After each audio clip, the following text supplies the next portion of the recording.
Shalom, saudara yang dikasih Tuhan. Pada saat ini kita akan belajar dari peristiwa kenaikan Tuhan Yesus berdasarkan Injil Lukas pasal 24 ayat 50 sampai 53.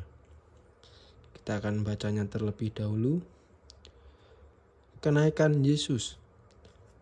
Lalu Yesus membawa mereka keluar kota sampai dekat Betania. Di situ ia mengangkat tangannya dan memberkati mereka.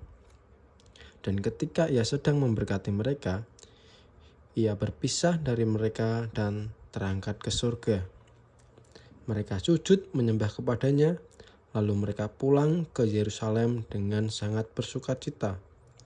Mereka senantiasa berada di dalam bait Allah dan memuliakan Allah.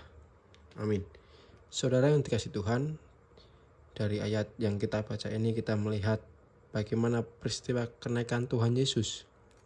Dan jika kita melihat dari ayat sebelumnya, bahwa di situ Tuhan Yesus sudah menampakkan diri kepada para murid-muridnya. Bahkan di dalam Lukas 24 ayat 36, di situ dikatakan Yesus menampakkan diri kepada semua muridnya. Nah, di dalam ayat yang kita baca ini, Tuhan Yesus setelah menampakkan diri kepada semua muridnya, Tuhan membawa mereka atau para murid-murid itu keluar kota sampai dekat Betania. Jadi dari Yerusalem, Tuhan membawa mereka atau para murid-murid keluar kota dekat Betania atau perbatasan kota antara Yerusalem dengan Betania. Nah, disitulah Tuhan terangkat ke surga. Jadi terangkatnya Tuhan ke surga bukan waktu berada di rumah saat menjumpai para murid-murid, tetapi ada di perbatasan kota antara Yerusalem dengan Betania. Nah, di situ Tuhan berpisah dengan para murid-muridnya. Tetapi perpisahan ini, yang biasanya kita tahu perpisahan adalah suatu hal yang menyedihkan. Tetapi jika kita lihat dari ayat yang kita baca, justru perpisahan antara Tuhan Yesus dengan para muridnya itu menimbulkan sukacita bagi para murid-muridnya. Jika kita lihat di dalam ayat yang ke-52, mereka sujud menyembah kepadanya.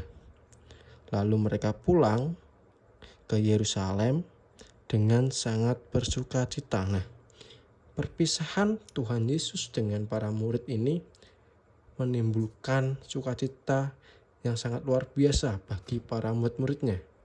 Nah, kita tahu kenapa.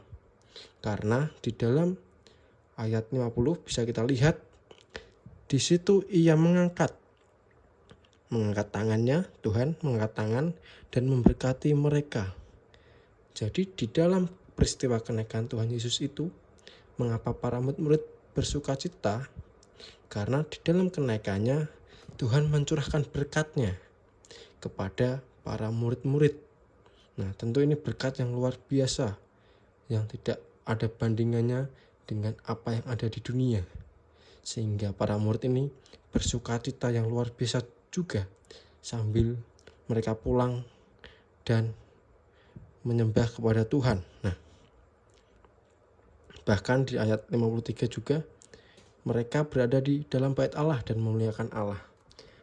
Berarti berkat yang diberikan Tuhan ini di dalam ayat yang kita baca, berkat yang sangat luar biasa, yang berbeda, berkat yang tidak ada di dunia ini, sehingga mereka dapat bersukacita dan bahkan sujud menyembah pada Tuhan dan memuliakan Allah di dalam bait Allah. Nah, saudara yang dikasih Tuhan, kita dapat belajar dari ayat yang kita baca ini, bagaimana peristiwa kenaikan Tuhan Yesus ini, atau yang kita peringati pada hari ini, adalah peristiwa di mana Tuhan mencurahkan berkat bagi para murid-muridnya, atau bagi kita, orang-orang yang setia, orang-orang yang taat kepada Tuhan, sehingga kita memiliki sukacita yang melimpah di dalam kehidupan kita.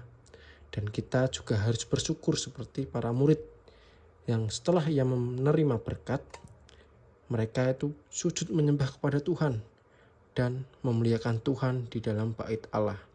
Nah, ini suatu contoh yang luar biasa yang harus kita tiru. Karena Tuhan sudah mencurahkan berkat-Nya bagi kita, sehingga kita memiliki sukacita yang melimpah di dalam kehidupan kita, maka kita juga harus bersyukur kepada Tuhan. Kita harus juga menyembah kepada Tuhan, dan kita juga harus memuliakan Tuhan setiap waktu, setiap saat, seperti para murid-murid memuliakan Tuhan. Nah, demikian yang dapat kita pelajari dari peristiwa kenaikan Tuhan Yesus berdasarkan Lukas 24 ayat 50 sampai 53. Tuhan Yesus memberkati.